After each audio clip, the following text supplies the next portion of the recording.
Hey, what's up, everybody? BDL44 coming at you with another video. Alright, so I enjoyed game 4. The LA Lakers took the victory 117-111 at Crypto.com Arena against the Grizzlies.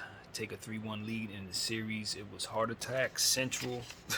I wrote down a lot of stats. I watched the highlights again. I wanted to make sure I was ever so ready for this particular one because, to be honest with you, it gave us a lot.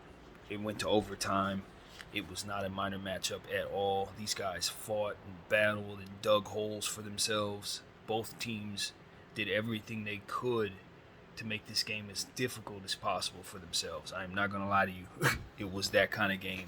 Both teams walk away feeling like they've been drugged through the mud. Only one came out the victor, and fortunately enough, it was purple and gold. So very blessed to be on this side of it, and we got a lot to talk about. So I don't even know where to start. We can go with the stats here. First of all, the Los Angeles Lakers, we shot the ball okay, I guess you can say. The field goal differential was pretty solid. The Grizzlies shot 42 out of 106. We shot 41 out of 94, so that made it so that we were 43% from the field. They were 39%. Nobody really shot too great, but I like that we were above 40%. That's okay. 3-point shooting, they were 9 of 42. That's where they really hurt themselves. We were 10 of 36. That hovers around where I'd like us to be shooting the ball. So that's good attempts, not great percentage though. 27% to their 21%. So that's really where we were able to dominate. It's essentially how many threes they were able to jack up and brick turned into a lot of success for us. The free throw percentages were 85% and 80 respectively, so they got us there. But we attempted 31 to their 21, so I know there's going to be a lot said about that. All in all, with us hitting 25 of them to their 18, I think we feel pretty good about where we are in regards to getting to the line and hitting our free throws. Rebound total, not so great, 52 to 49. We actually did beat them there, but I don't like that they were able to get 16 offensive rebounds. That's not good. We had 13 though, so we definitely love how we cleaned up the offensive glass, but too many second chance points for their team. Defensive glass, 39 to 33, so we like that we got them there. Assists, they had a few more assists than us, 26 to 22. Steals, a few more than us, 7 to 5. And we did definitely block shots, 11 to 7. So we're happy with that. Although they had their share with 7, we're not pleased with how disruptive they ultimately were down there. Jaren Jackson and Tillman and those guys, you gotta give them credit. Turnovers, 15 to 13. We always turn the ball over more than them. That remains the case today. Tired of that. Points off turnovers, 16 points off of 15 turnovers. And they had 17 points off of 13 turnovers. So, we were happy that we turned points off of their turnovers. At the end of the day, that's what we want. We want to turn defense into offense, and that remained the case today with us getting 5 steals. And, those turnovers they had, it was a lot of unforced ones on both sides. So, got to shore that up. Fast break points, both had 16, and they fouled more than us, naturally, as you saw in the free throw line, 26 to 17. Our largest lead was 15. Theirs was 7. So this was a pretty serious basketball game, to say the least. Honestly, it was a tale of two halves for D'Angelo Russell. I'll start there because he was pretty inept in the first half, hurting us pretty bad, picking up fouls. But then in the end, when it really came down to it in the fourth quarter, it was his 3 3-point shots that really fell and hit us right on time. He was 3-8 from behind the arc with a minus 16 with 17 points, 3 assists. He was so frustrating in the first half that if you watch my first half video, I was going crazy over what I was seeing there. It was just a bunch of frustration for your boy. I just want to see D'Angelo Russell make good decisions, man. It was a lot of bad decision making, poor passes, poor choices. It seemed like he was playing anxious out there, and I just did not like what I saw from him as our point guard. I wanted the ball to be in either, Bron's hands or Reeves' hands in that situation. But in the second half, after calling for him to sit down, he came out and just saved the day. We were down by 7, had dug ourselves such a hole, and they, really had momentum going for themselves. And all of a sudden, he just rips off a bunch of 3-point shots, cut it from 6 to 3 to 3 to 0, and then from there we ended up getting the lead as well off of a 3-point shot that he attempted that we were able to rebound and Anthony Davis put back. So, all in all, D'Lo had a good game, even though he was fouled out not long after that and didn't get a chance to play in overtime. So, it was a tale of two halves, and if he would have just played a full, complete game, we would have never been that close. So we just want to see consistency there, and we want to salute him for shooting so well and being so clutch down the stretch of regulation. Man, there's so much to say here about Anthony Davis. Boy, oh boy, did he have a game today. 12 points, 11 rebounds, 2 assists, 2 steals, 4 blocks, 4 of 13 shooting, 4 turnovers, -3,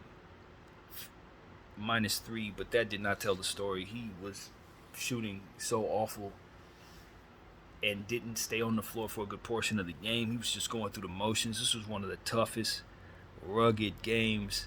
It looked like it was going to be one of the worst playoff games in his career.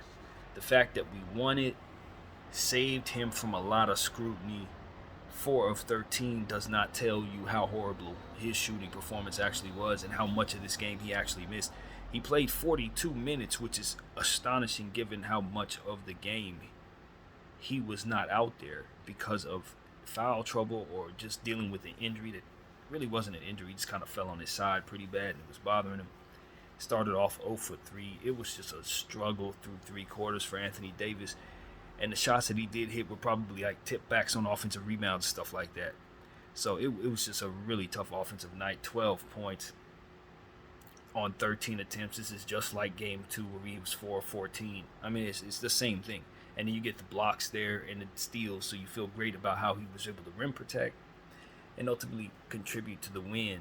You could not have won without him. But the 4 turnovers, the free throws that he missed, even though it was only 2 of them, they were clutch. It's just, Lord, man, we make life so hard for ourselves, and our best player there is a reflection of that because he, too, makes life hard on himself by just not playing on the offensive end in a way that just allows for easier buckets for himself. I blame a little bit of that on D'Lo in the first quarter for getting them 3 passes that I just thought set him up for the worst possible shots that were hardcore contested shots. I just think when your point guard is trying to force feed you the ball, it's not just that you get the ball to AD, it's where you get him the ball, when you get him the ball, and that you get him the ball in rhythm. You just force feed him the ball and say, okay, but AD has the ball. It's like, yeah, but you gave him the ball in double coverage at an angle he can't even score from, too far away from the basket to begin with. So I just hated how D'Lo set him up to start the game in just about every pass he gave him in the first quarter. All of those turned to bricks. And so that just got AD off to the wrong type of start. Then he picks up 2 fouls and has to sit for the rest of the quarter. So it's just like he was thrown all the way off and never really picked it up throughout even in the fourth quarter, he was bricking shots. So it was just a bad offensive night for Anthony Davis. And it was a big part of why this game was such a struggle for this team, man. Through 3 quarters, we had picked up a nice big lead. I think we're up by like 12, and then we gave it back just as quick as we picked it up. As I mentioned to you guys in the halftime video, we had just put in a small ball lineup that usually struggles. It actually did some great things. Got some defense out of those small guys, and then from there we went back to our starters, and we had the Anthony Davis struggles, and it just dragged, and we were dragging as he was dragging. It was just a monstrous frustration that we had to overcome in order to win this game, and I am very pleased that we did that, but, we dig ourselves holes one way or another. Choices we make. Rui Hachimura did not play enough in that first quarter. We didn't see him till like the 6-minute mark in the first quarter, and then maybe the 8-minute mark of the fourth quarter we put him back in. It was like we just didn't use him well enough for what we needed, and then on top of that, he was cold. So when we finally did go to him, it just wasn't the type of night we needed from him, and I just felt like if we would have got to him a little sooner, we could have got a little more out of him. Bron was spectacular. I haven't gotten to LeBron James, but I'm pretty certain he'll be getting the game ball at the end of this one. 20 points, 22 points, 20 rebounds, 7 assists, 2 blocks, 8 out of 18 field goals, 1 turnover plus 8, 1 out of 7 threes, 5 out of 7 free throws. He was spectacular, man. The only thing that I would ever say about Brown is the same thing I say about him every night. Them 3-point shots, man. That's the only problem. Everything else was amazing. He really crashed the boards in a spectacular fashion, got his career high there. 20 rebounds. A 2020 game. Obviously, it would be his first one. And you tack on the 7 assists and only 1 turnover. I've really been pleased with how he's kept his turnovers down over these last 2 games. And I think the fact that we've won those 2 games and he's had only, 3 or 4 turnovers in total, I think that's those 2 things go hand in hand. So long as he keeps his turnovers down, this team is more likely to be able to overcome any other mistakes that they make, especially with us shooting the ball so poorly from behind the arc. So, yeah, as long as those turnovers stay down, he's always going to have a happy Brandon. And then from there, it's just how difficult we kind of made things for ourselves by asking him to be the only big out there in certain situations. And he held it down spectacular. It says he has 2 blocks, but I think he probably should be credited with 3, because one of those blocks that they said was a goal 10 was actually a block in my opinion. His rebounding was just spectacular. I wish I would have wrote down how many offensive rebounds everyone had. That's the part I forgot about. But honestly, he was definitely cleaning up on the glass on both ends. So to say that he was spectacular tonight, I don't even think that's really a great enough word for it. He just carried the team as they were struggling. We couldn't get a whole lot out of a whole lot of people until he started taking over.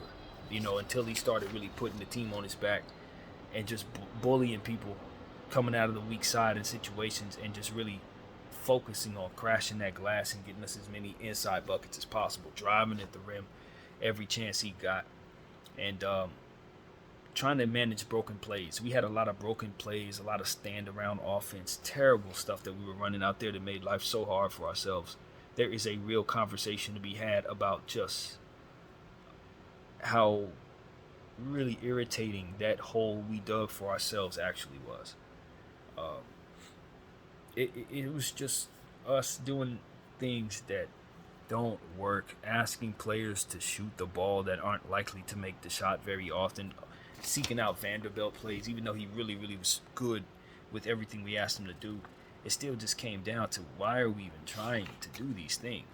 And after having so many rants about this type of stuff all season long, I just think that we're showing the world what we've shown everyone locally all year long, which is that we really do love to make life hard on ourselves.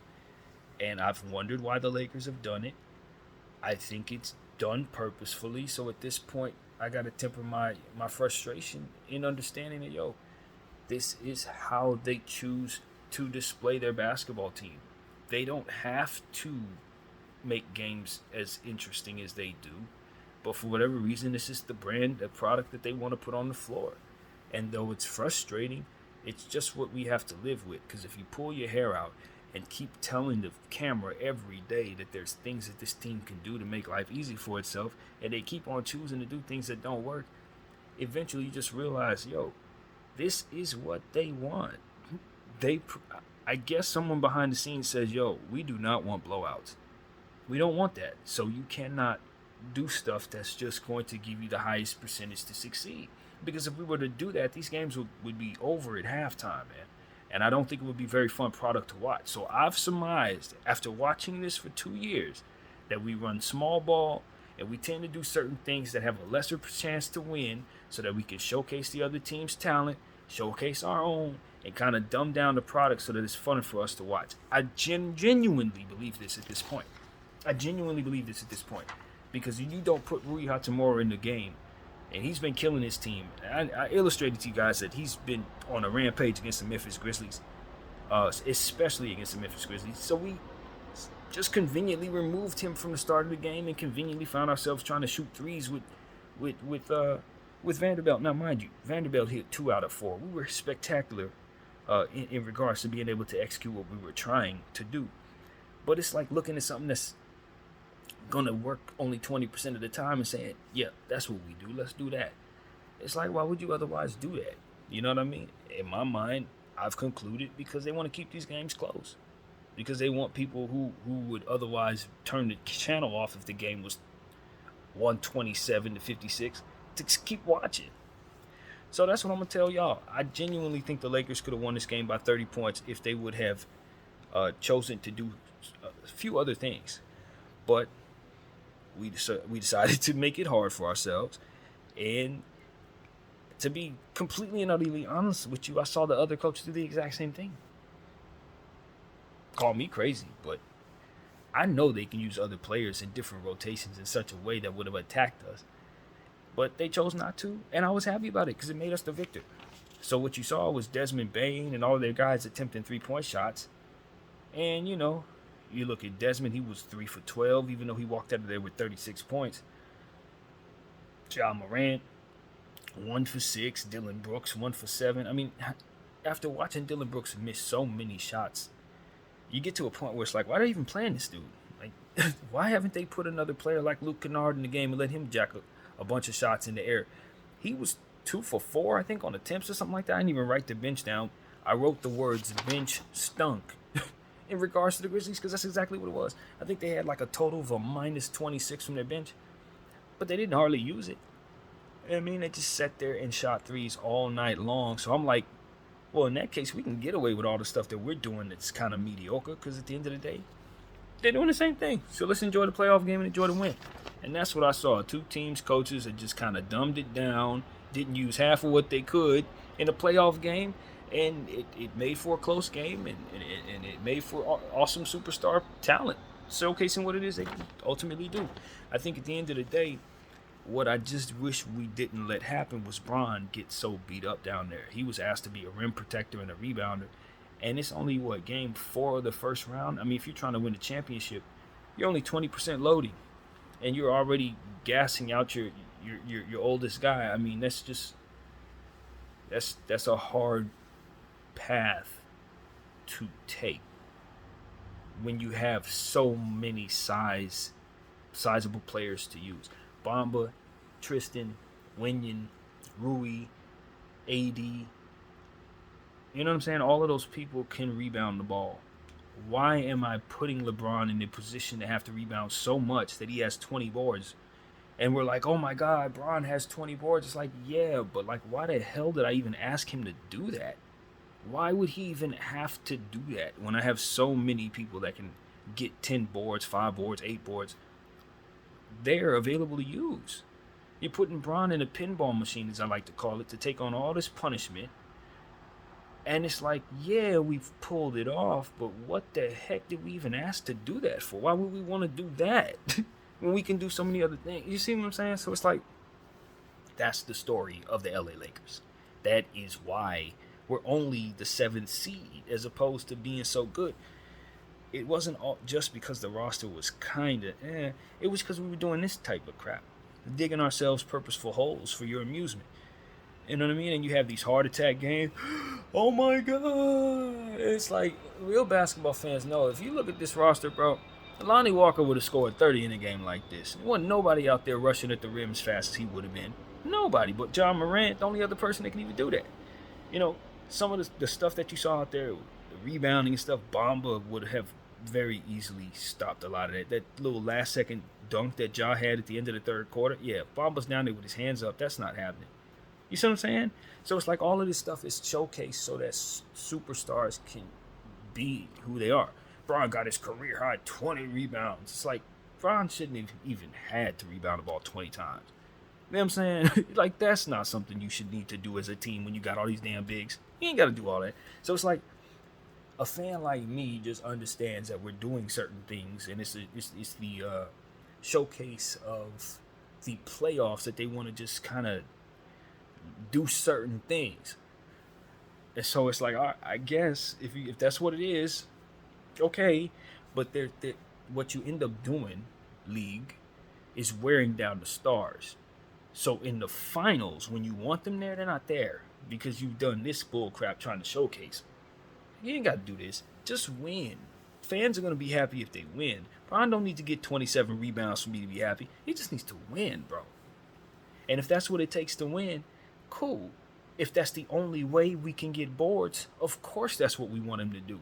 But if we got 9 feet of players sitting there on a bench just chilling, And we're asking our power forward, who's my age, to go out there and rebound over Tillman and Jaren Jackson. Are we not being counterproductive to what it is that we need to be doing in terms of keeping him healthy?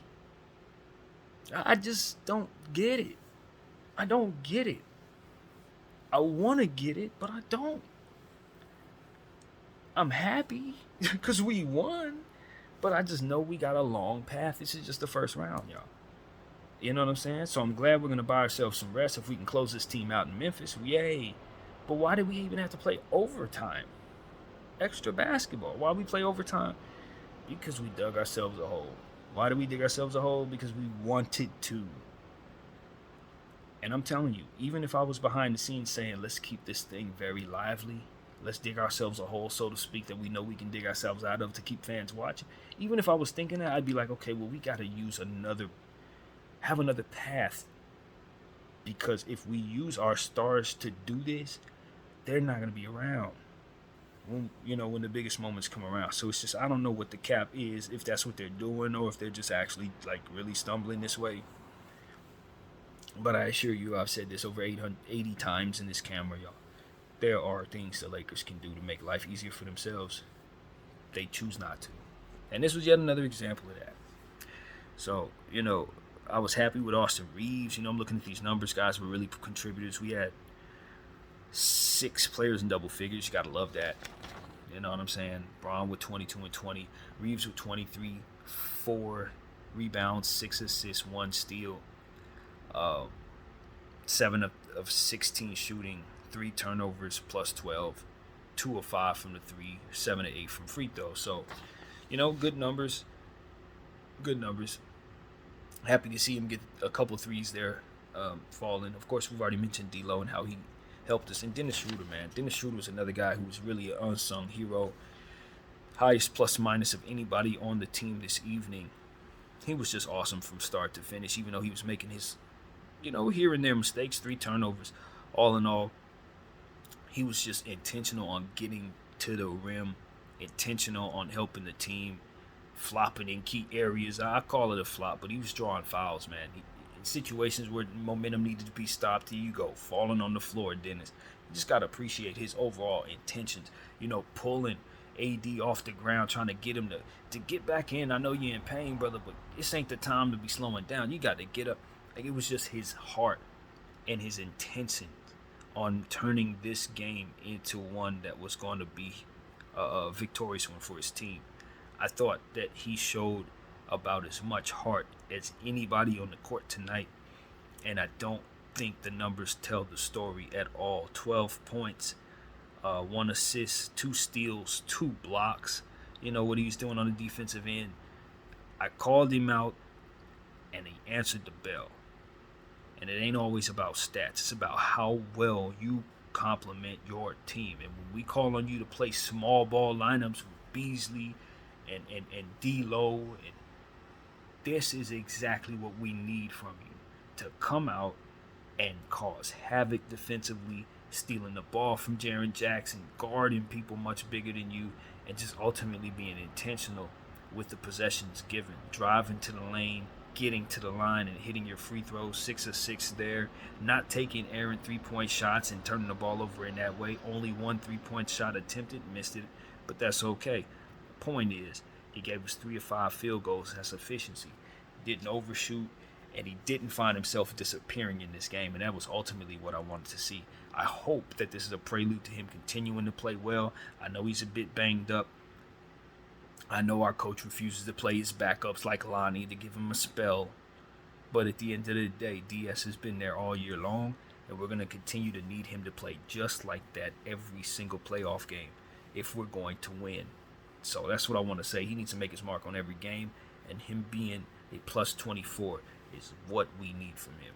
So I was very happy with DS, extremely happy with DS. Troy Brown also was another unsung hero. I thought he did some good things with his minutes. 6 points, 4 rebounds, 1 assist, 3 of 5 field goals. Again, efficiency, no turnovers, so I'm happy with that. 0 of 2 from behind the arc. Didn't get to the line, but he was a plus 6. Only 22 minutes, so I thought he did pretty good per minute. I thought he was really, really solid. And given the fact that he had been called out by Snoop Dogg, called out by me, called out by everybody else, to just do more than just jog, I was pleased that he was able to show up and make his presence known, particularly just being disruptive and doing good things with the minutes given. And so that's really where my head is, man. I'm very pleased overall that we were able to get a 3-1 lead on this team. We've been talking all this crap, but can't hit a shot to back it up. Jaren Jackson, 14 points, 4 rebounds, 1 assist, 0 steals, 3 blocks, 5 of 15, +1, 4 turnovers. Not his greatest game. Tillman contributed quite a bit to the assists. He continues to impress with 12 points, 8 rebounds, 6 assists, 1 steal, 1 block, 5 of 9 from the field. They got some pretty good players over there. Gave us a lot. John Morant, 8 of 24. Not his most efficient night, +1, 4 turnovers, 3 of 12 from behind the arc. CC, they had a tough night. David Roddy, 9 points. He hit a few shots, but was 3 of 10 ultimately. The inefficiency continues for him. So I just like the fact that they shot so many threes. I don't know why they think they're Golden State, but as long as they believe that, we'll let them shoot. That's really what it comes down to. They didn't really get too much pressure on the rim besides Ja driving. And, we were able to turn some of that into turnovers and getting out in transition. And I was really pleased with our effort in that way. Big shots hit by guys. You got to give credit where it's due to everybody on the court that ultimately contributed. But LeBron James gets that game ball without a doubt, just for putting his body on the line, playing so very tough defensively, not only in this game, but throughout all 4 of these games in this playoffs.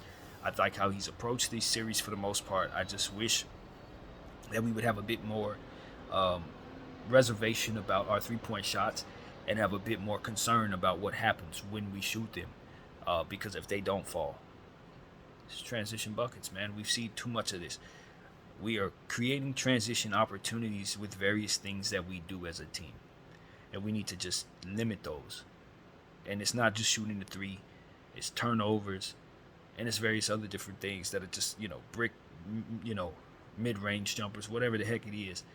Things that we're doing that are just turning into transition buckets. Errant, inbound plays off of timeouts, stuff like that. We just need to limit all of that crap going forward in the playoffs.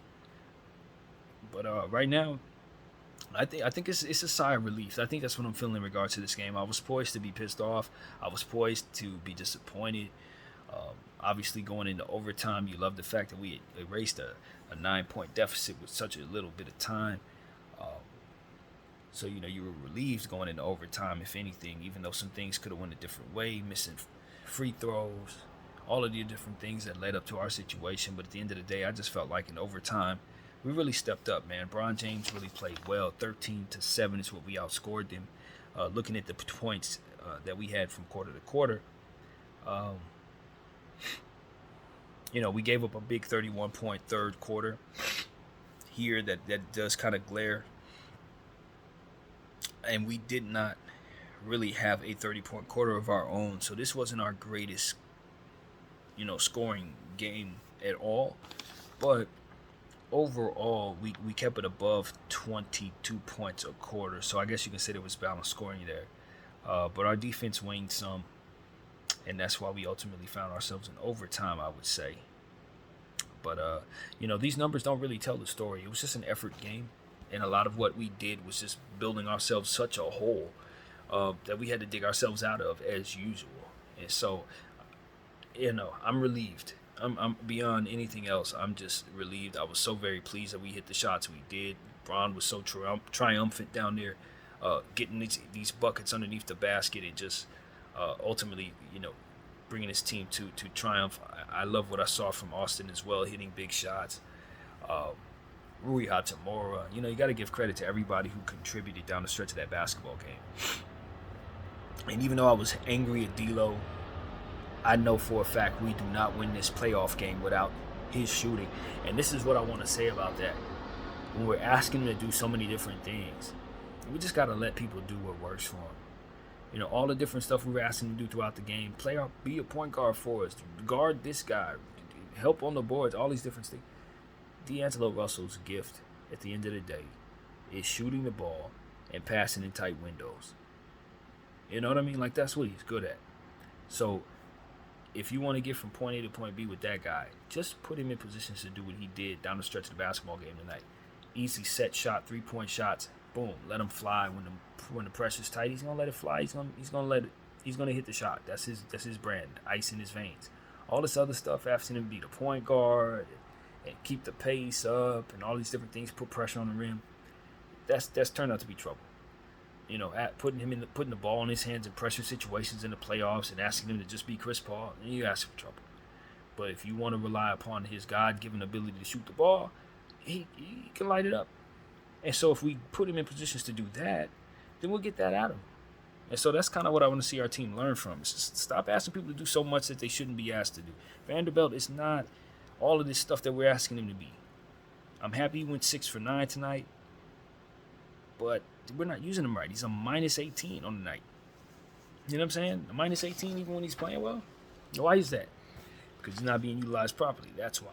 So, you know, there was a lot to complain about on top of everything. But at the end of the day, we have got to figure out how to get Anthony Davis going. This was yet a second game in a row where we just couldn't get him anything out of him in offensive end. 12 points.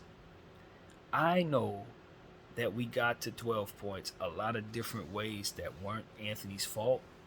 So I'm not approaching it saying Anthony Davis was terrible. He needs to play better. Rah, rah, rah. Because I saw each and every one of those possessions early on, and I just kind of saw us get away from him after he bricked those shots and got in foul trouble. Then found himself in pain and had to work his way through that pain. It was just a nightmare of a game that provided a different set of circumstances that would lead him to the ineptitude that we saw tonight. It wasn't as simple as him not showing up. It was a lot. But it's like, it does become a situation where it's like, okay, it's a lot, but you're still one of the greatest players ever. So in the midst of all of this, can you pull it together and give us something offensively, as you're doing so on the defensive end naturally? Because when all of this is going on, he's still just being absolutely the best defensive player on the floor. Like, that's for your team. And that's really what it comes down to. You're sitting there and you're struggling with him offensively. A lot of your problems are because he's not scoring. But then on the other end, it's like you can't even live without him defensively. And on top of that, he's dominating.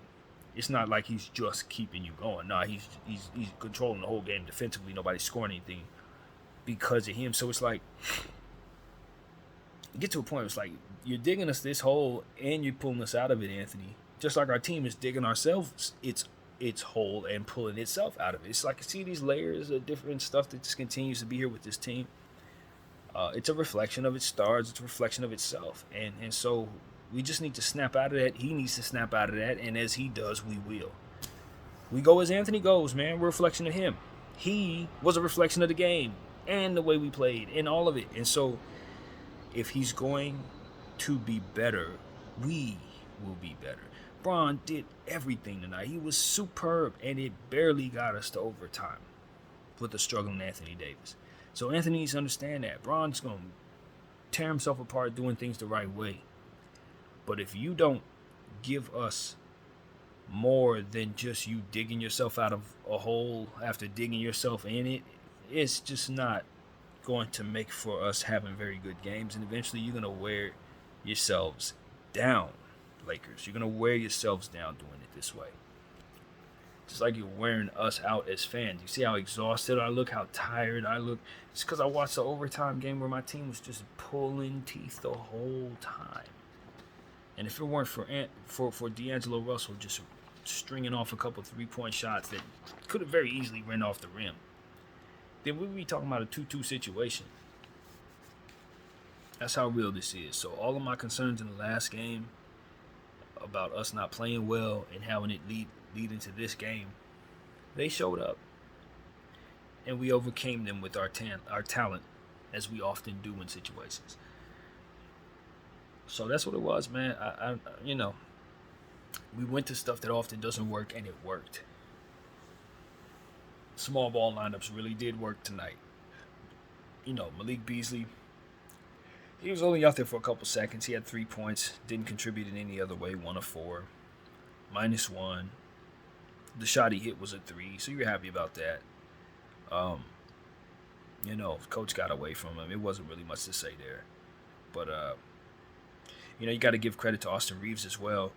So much it will be said about all of who played well, including Bron and AD, and how poorly he played. But Austin Reeves was hitting shots left and right. 23 points, 4 rebounds, 6 assists, 1 steal, 7 out of 16 field goals, as I've already said, I'm sure. But the 7 out of 8 free throws was important, too, because he was really getting to the line in that way. Couldn't have won the game without those guys doing so. So, that's what it is, man. Just continuing to see guys drive the ball, try to hit shots. 2 out of 5 threes. So he contributed there.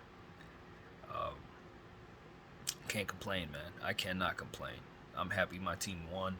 I'm happy we're up 3-1. I wish this was the final game. If we would have took care of business in game 2, we would have been done with this team. They had to go back to Memphis. But we do have to go back to Memphis. And so they're going to put up a big fight in that game.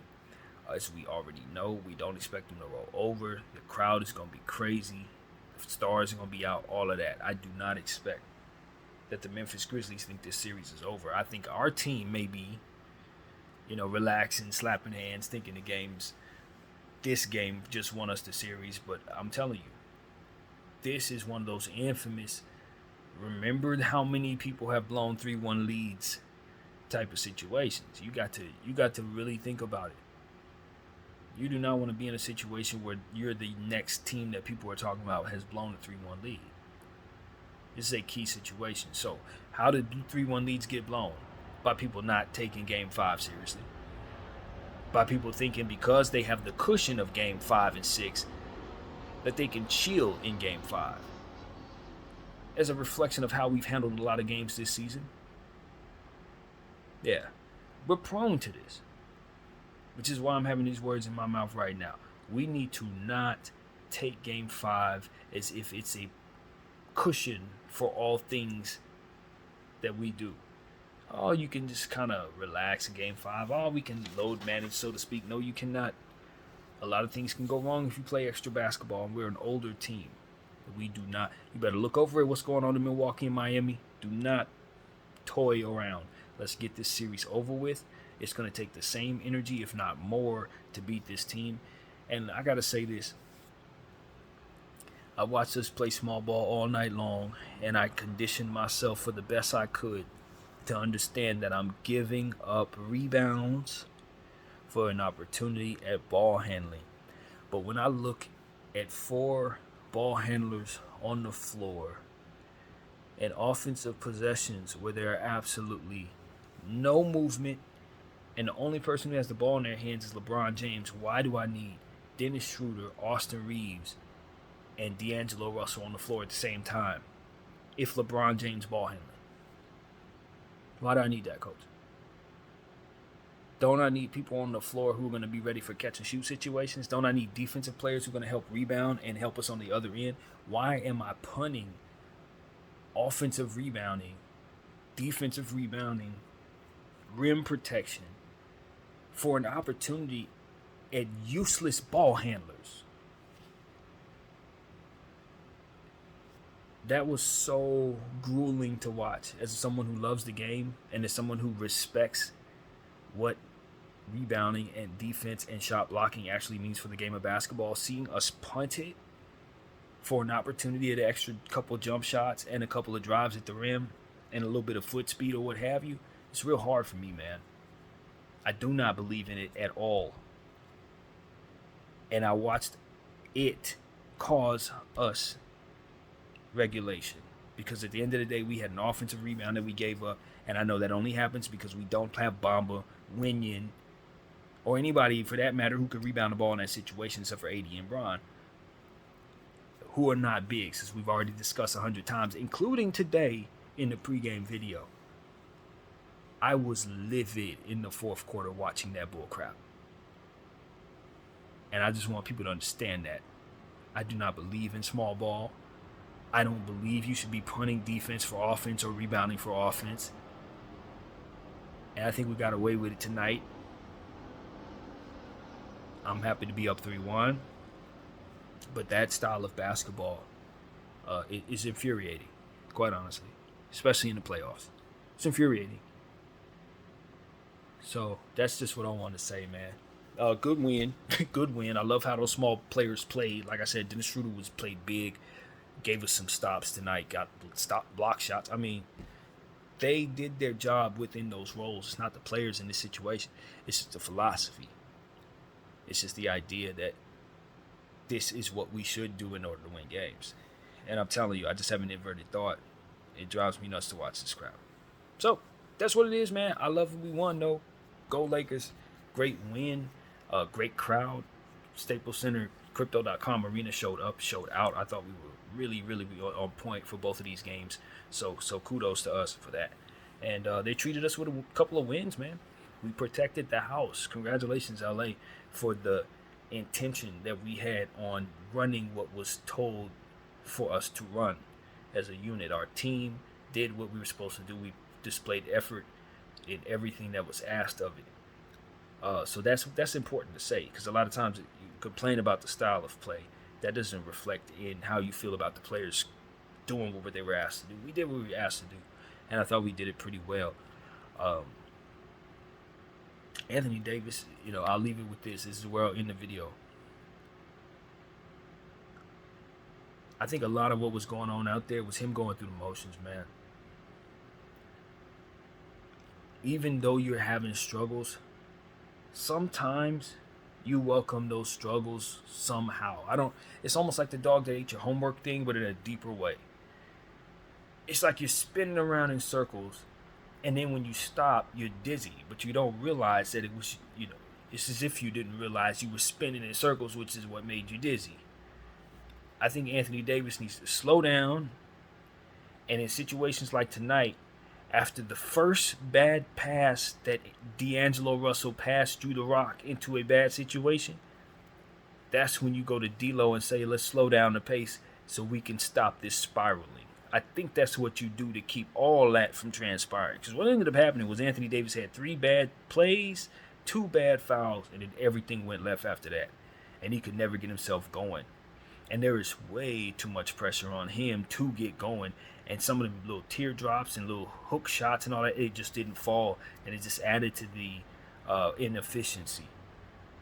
And that's what I just saw, was a guy who, it was almost like he one hit sent him spiraling in a pinball machine, so to speak, and he never quite found his footing till the end of the game when the buzzer sounded and he actually won. It's like that first hit had him doing Sonic ring, bing, bing, bing. How Sonic would just be bouncing off the wall. That's how he was doing all regulation long.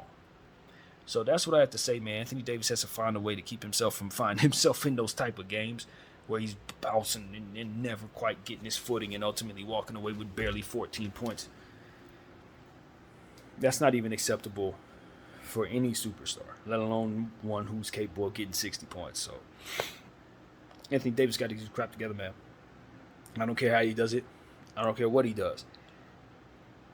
This was not Anthony Davis brand of basketball that we can accept.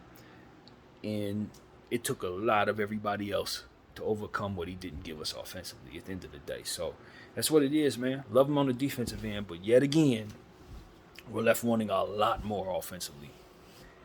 And so that's what I got to say, man. Great win, up 3-1. One more to beat the Grizzlies. Super happy about that. That game gave us all kinds of triumph at the end with some of those big buckets. And I want to relive it again. I'm going to watch the highlights of that before I go to sleep once again. Very, very fun win, even though it seemed like we just did all of that on purpose just to make it so that it was a awesome win. So that's what I got to say, man. My name is BDO44. I thank you all for watching.